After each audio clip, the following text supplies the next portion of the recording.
Par ici les sorties avec ce samedi matin, une voix, ou plutôt des voix, Michael Jackson, Johnny Hallyday, Ray Charles ou encore Charles Aznavour, tout ça dans un petit bonhomme pétri de talent, un Mozart de l'imitation. Bonjour Mickaël Gregorio. Bonjour. C'est un plaisir de vous recevoir ce matin merci, sur Europe 1. Avec plaisir. Vous êtes actuellement en tournée partout en France pour les dernières représentations de votre spectacle J'ai 10 ans. 10 ans, en effet, que vous imitez les plus grands à la perfection. J'ai une question qui me vient comme ça très rapidement. Vous avez combien de voix différentes à votre actif ? Je réponds toujours que j'en ai qu'une seule en fait. J'ai jamais la voix d'un tel ou d'un tel. J'essaye de retrouver des choses, des émotions, des petits traits comme ça qui font penser à tel ou tel artiste, mais j'ai qu'une seule voix. Alors moi, ce qui m'a sidéré, c'est que vous passez en quelques instants d'une voix fluette et délicate comme celle de Michael Jackson, à la voix très rocailleuse et puissante de Johnny Hallyday. Comment vous faites pour passer de l'un à l'autre ? C'est de la haute voltige techniquement parlant.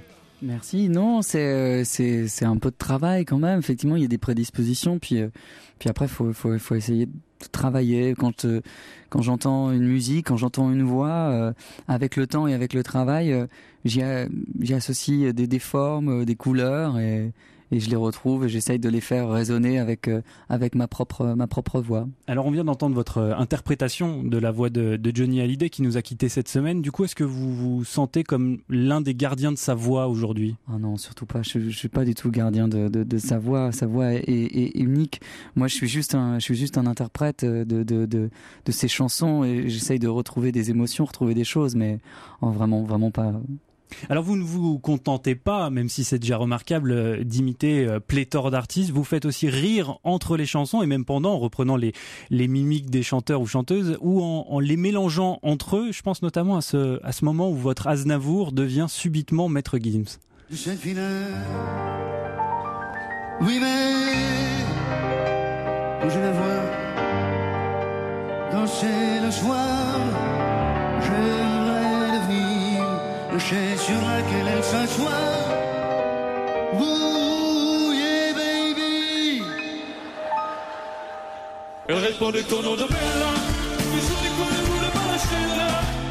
Alors c'est un one-man show votre spectacle, hein. C'est une sacrée mise en scène tout ça. C'est un spectacle, c'est pas juste effectivement un concert où les choses vont s'enchaîner les unes derrière les autres.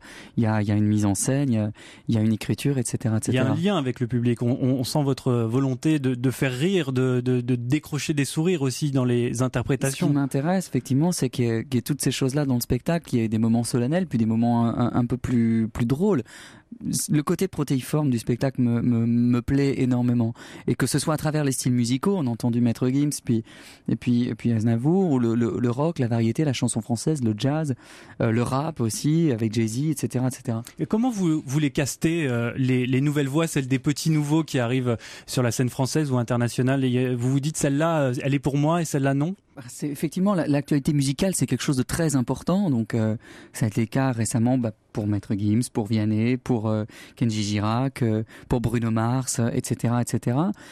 Après, je vais travailler, et puis c'est pas juste le travail vocal. C'est vrai que les gens fantasment beaucoup sur la voix, sur le travail vocal de l'imitateur, mais c'est plus c'est un tout. Qu'est-ce que je vais faire effectivement de ce personnage? Est-ce que ça s'intègre dans le spectacle?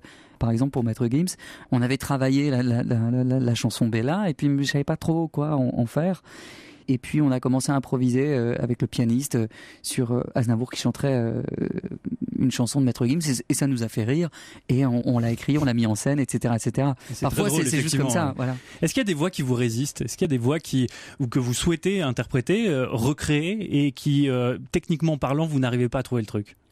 Oui, évidemment. Il y a plein d'artistes que j'adorerais retrouver dans le spectacle. Lesquels? Pour plein de raisons. Gainsbourg, par exemple, c'est un artiste que j'aime énormément. J'adorerais pouvoir chanter Gainsbourg sur scène. Et j'avais essayé avec le Poinçonneur des Lilas sur le précédent spectacle, et c'était pas assez convaincant. Il y a un truc qui allait pas. Voilà. Il y a une salle avec laquelle je crois vous entretenez un lien particulier, c'est celle du Bataclan, où vous avez chanté à plus de 100 reprises. Vous y êtes retourné pour la première fois depuis l'attentat le 18 octobre dernier, j'imagine qu'en tant qu'artiste ça a dû être particulier. Oui, pas seulement justement qu'en tant qu'artiste. Avec l'équipe, on a perdu une amie là-bas, et pour nous y retourner, c'était quelque chose de très fort. Enfin, C'était pas une décision qui était confortable ou facile à prendre. Je me posais plein de questions. J'ai pas vraiment dormi les jours qui ont précédé la date.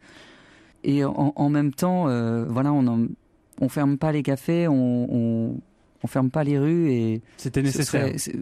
Presque, ouais. Je pense pas envie de laisser mourir cette salle. Pour nous, c'était important de le faire. J'ai 10 ans, les dernières représentations de votre superbe spectacle, Michael Gregorio. Vous serez notamment à Paris, je le dis, à Paris-Bercy le 21 décembre. Merci à vous. C'est moi qui vous remercie. À bientôt. À bientôt.